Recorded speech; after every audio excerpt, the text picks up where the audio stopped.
실기시험에서 잘 출제가 되는 것들은 일단 그 위험물의 화학식, 지정수량 이런 것들이 꼭 한두 문제씩은 들어가고 있죠. 그리고 그 위험물이 이제 수용성인지 비수용성인지 비중이 몇인지, 그리고 분말소화약제도 정말 많이 출제되는 시기였고요. 그리고 미정계수법은 화학반응식에서 쓰이는데 그 화학반응식에서 생성되는 물질들, 반응물과 생성물을 알고 계시는 것이 미정계수보다 더 중요합니다. 자, 지정수량이랑 품명, 화학식 잘 보셔야 되고요. 그리고 분말소화약제의 분해식도 잘 출제가 됩니다. 특히 3종 분말소화약제는 1차 열분해 반응식과 2차 열분해 반응식이 있었고요. 그리고 산업기사에서 출제가 되지만 1종 분말소화약제가 270도씨일 때 분해식과 850도씨일 때 분해식이 다른데, 이 부분도 잠깐 보면요. 우리가 일반적으로 알고 있는 그 분해 반응식이 270도씨에서 일어나는 분해 반응식입니다. Na2CO3 플러스 CO2 H2O. 자, 위험물 기능사에서는 항상 이 단계의 분해 반응만 일어났어요. 이 반응식만 쓰도록 문제가 출제가 됐는데, 위험물 산업기사에서는 이런 반응식이 출제가 됩니다. 자, 850도씨에서 제1종 분말소화약제의 화학 반응식, 분해 반응식을 쓰시오 라는 문제에서는 식을 이렇게 써주셔야 되는데, 뭐 한 번도 출제된 적이 없지만 그래도 한번 참고 삼아 보시고요. 또 소화약제 중에서 할로겐 화합물 소화약제, 그래서 할론 번호, 할론 넘버를 통해서 화학식을 쓰는 거, 또는 화학식을 보고 할론 넘버로 바꾸는 거 하실 수 있으시죠? 자, 그 다음에 반응식에서는 화학 반응식은 크게 4가지로 나눌 수 있습니다. 첫 번째로 연소 반응, 연소 반응은 O2와 만나는 거고요. 그리고 물과의 반응 플러스 H2O가 되고, 분해 반응, 분해 반응은 반응물이 하나에서 생겨나는 생성물이 여러 개가 되는 거를 얘기하고요. 그리고 기타 반응으로서 산과의 반응, 어떤 위험물이 산과 반응해서 발생시키는 물질은 물과 반응해서 발생하는 물질과 거의 비슷하죠. 그래서 금속이 산과 반응할 때 또는 물과 반응할 때 뭐를 생성을 했었나요? 금속이 산을 만나거나 물을 만나게 되면 공통적으로 이 기체를 발생하게 됩니다. 어떤 기체였죠? 네, 맞습니다. 수소입니다. 근데 인류 위험물 중에 알칼리 금속의 과산화물이 물과 만났어요. 이때는 뭐가 생기죠? 네, 산소가 생깁니다. 인류의 알칼리 금속의 과산화물이 산과 반응하면 이때는 H2O2가 생겨요. 요거까지 이어서 정리를 해주시면 좋겠습니다. 자, 그 다음에 이상기체 상태 방정식. 부피를 구하는 경우에 거의 대부분 이 식을 쓰지만 질량을 구하는 경우에는 이 식을 쓸 수가 없다는 거 주의하셔야 되고요. 그리고 화학 반응이 없는 상태에서는 P나 뭐 W나 R이나 다 구할 수 있습니다. 하지만 이게 좀 헷갈리기 때문에, 화학 반응이 있는지 없는지 구분하는 것도 좀 헷갈리기 때문에 부피를 구할 때는 이상기체 상태 방정식을 쓰지만 질량을 구할 때는 이상기체 상태 방정식이 아니라 개수의 비로 하는 몰수를 구해서 몰수 비를 구하고 그걸로 질량을 구하는 이런 방식의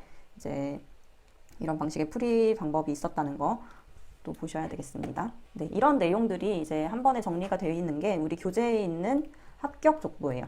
자, 그래서 오늘 합격 족보를 통해서 이 내용을 좀 더 자세하게 정리를 해보도록 하겠습니다. 화학 반응식에서 질산의 분해 반응식 한번 하고 넘어갈게요. 자, HNO3가 분해됐어요. 뭐가 생성이 될까요? 자, HNO3라는 질산이 분해가 되면은 뭐가 생성이 되나요?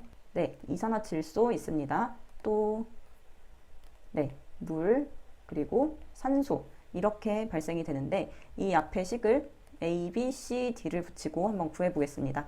A, B, C, D를 붙인 다음에 그 원소의 종류를 차례대로 써줘요. 질산이 HNO의 원소로 이루어진 분자니까 HNO를 순서대로 써주고, H의 개수를 왼쪽, 오른쪽, 화살표 왼쪽, 오른쪽에 방정식으로 만들어줍니다. H는 여기 한 개가 있는 앞에 A가 붙으니까 A가 되고요. 그리고 B에는 H가 없고 C에는 H가 2개가 있으니까 이 C와 같다, 이렇게 쓸 수 있고요.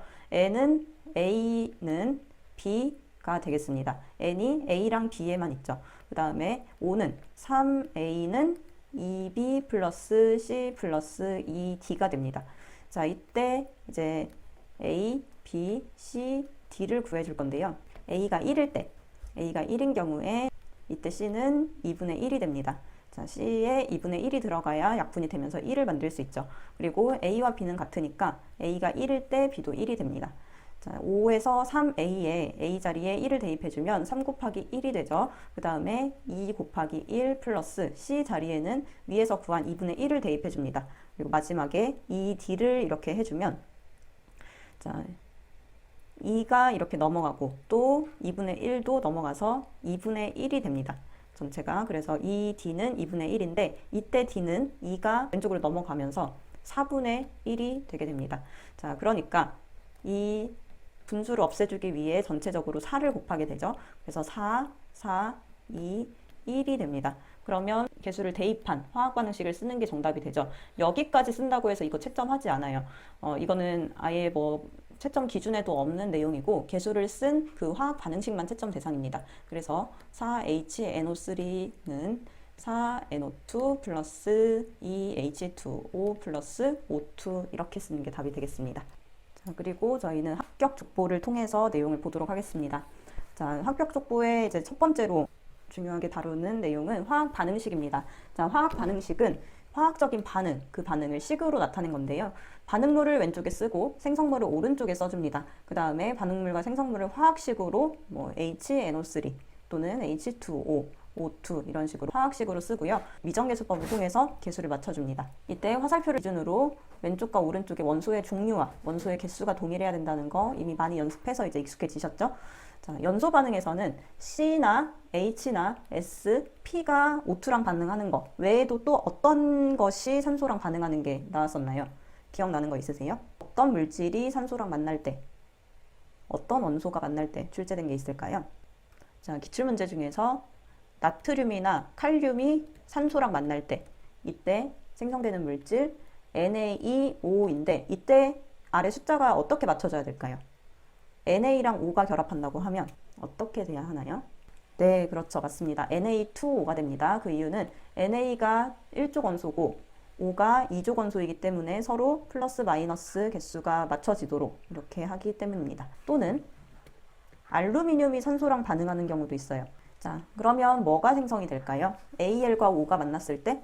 네, 맞습니다. Al2O3가 됩니다. 자, 이때 AL이 3 플러스, O가 2 마이너스를 가지기 때문에 대각선으로 숫자가 내려온다 라고 보시면 되겠습니다. 그 외에도 산소와 반응하는 것들은 이렇게 플러스 마이너스의 개수를 맞추어서 생성물이 생긴다는 거를 원리를 이해하시면 다른 문제에도 충분히 응용하실 수 있어요. 자, 다음 물과의 반응입니다. 어떤 반응물이 플러스 H2O가 되는 거죠. 자, 물과 반응할 때 주의할 점은 물이 H랑 OH로 쪼개져서 OH가 앞에 있는 앞부분과 반응하고 H는 앞에 있는 화학식의 뒷부분과 반응을 한다.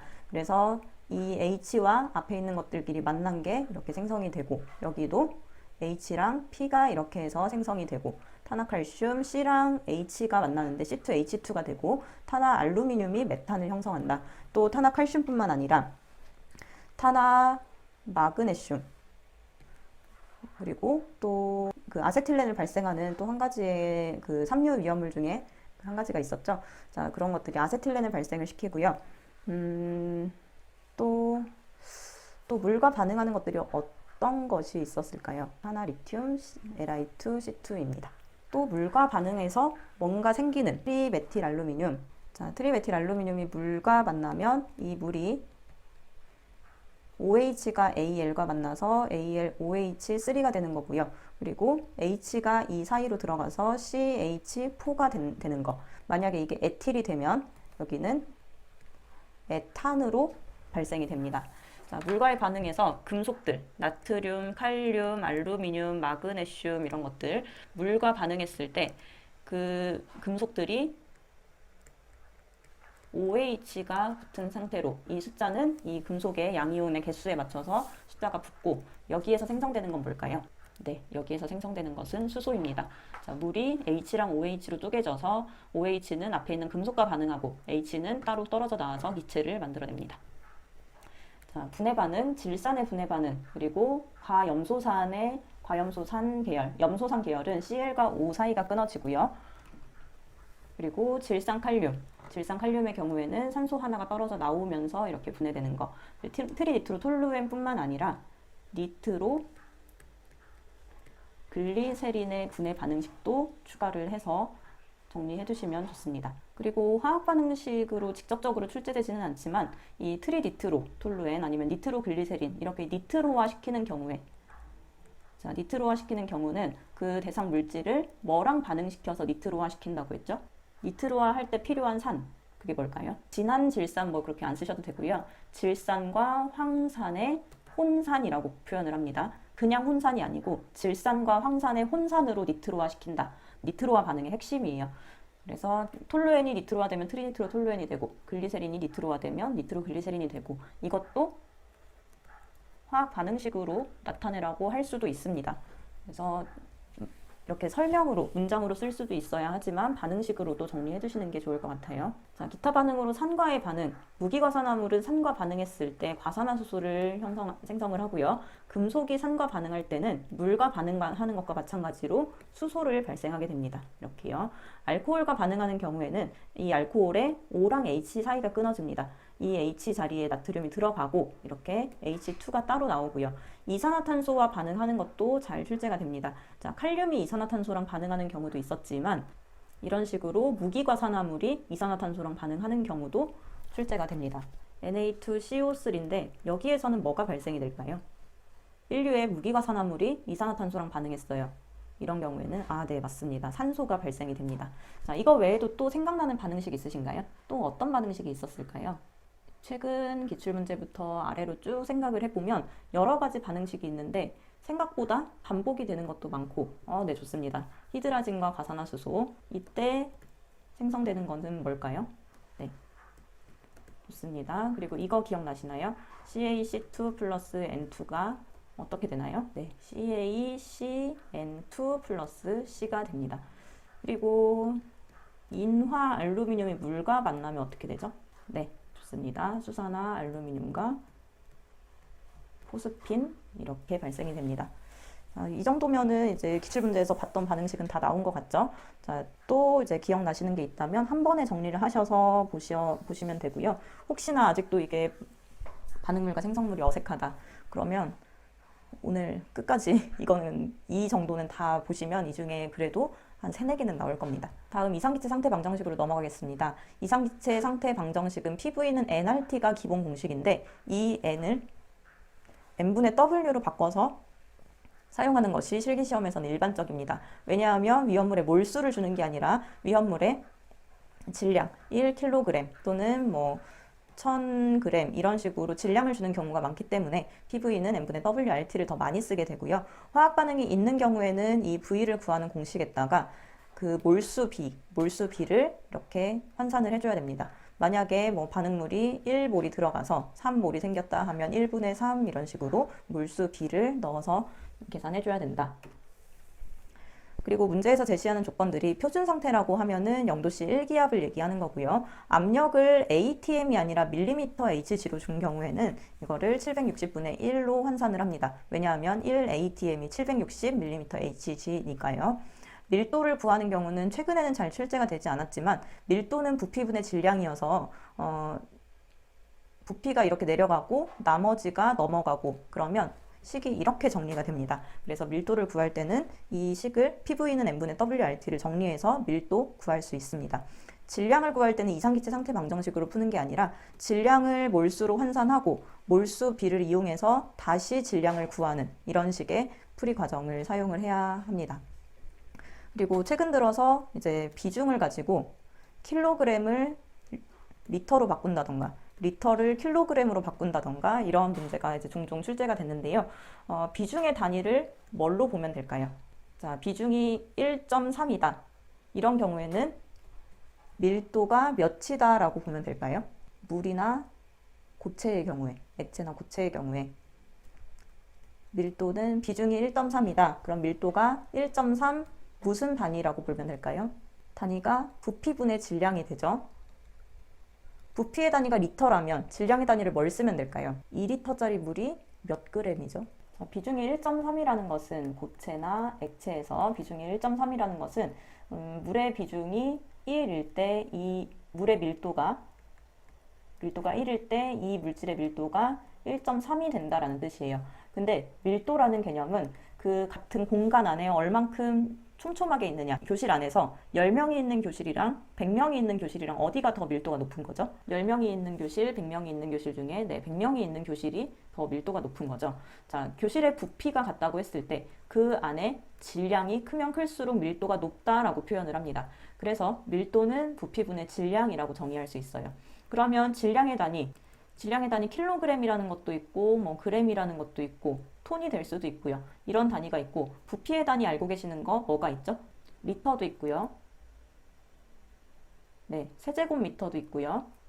밀리리터라는 단위도 있습니다.